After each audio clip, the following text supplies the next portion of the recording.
Fraser Island is the largest sand island in the world and a place of exceptional beauty, tailor-made for bushwalking, fishing, four-wheel driving and camping. It's one of those places you simply have to see before you die. The crystal clear lakes and lush rainforests with giant trees and abundant wildlife are a miracle of nature. Everything here grows on sand.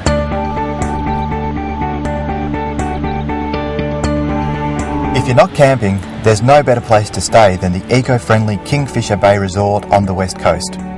Buildings at Kingfisher are below the tree line, and the colours used are those of the surrounding bush. The resort has its own staff of rangers who conduct free daily nature walks and activities, well worth doing. As you arrive on the ferry, note the old sand mining barge off the jetty which acts as a breakwater.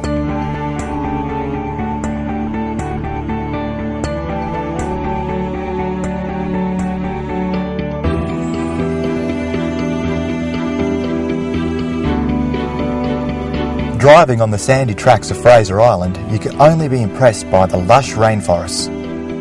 At the old forestry headquarters at Central Station, you'll see some magnificent examples of massive trees, including the so-called Saturnae or turpentine trees with its distinctive furrowed bark. Some fine examples at Pile Valley are over 40 metres tall.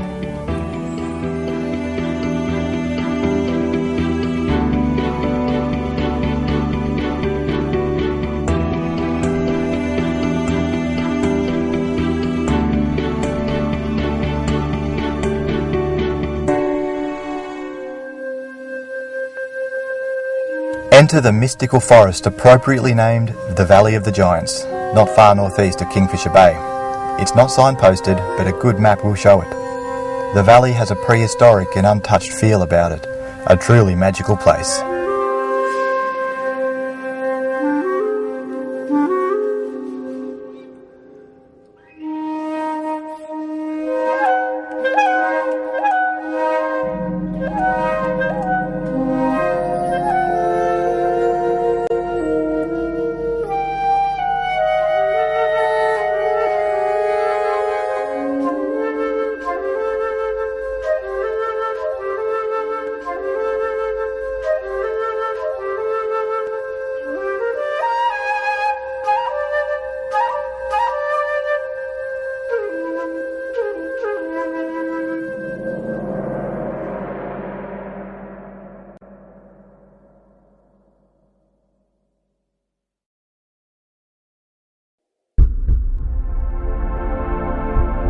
It was in the Valley of the Giants we spotted our first goanna, one of more than 60 species of reptiles on the island.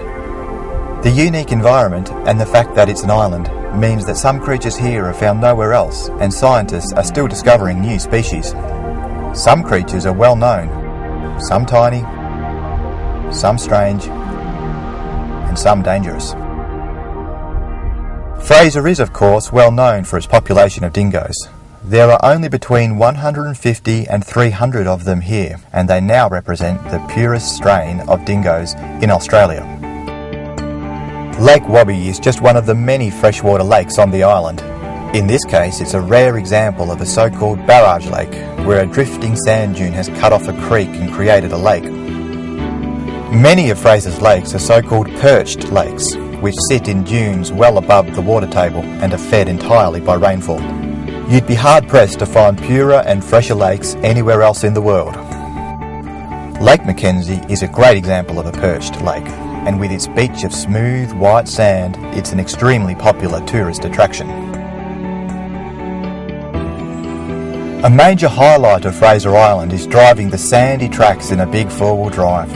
And don't forget to drop your tyre pressures to 20 psi all round.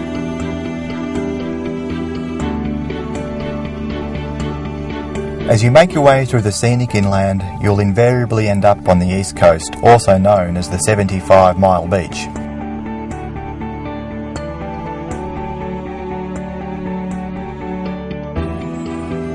It's great to drive along at low tide, but forget about swimming. There are far too many sharks and dangerous rips and tows. The beach fishing, however, is absolutely first class.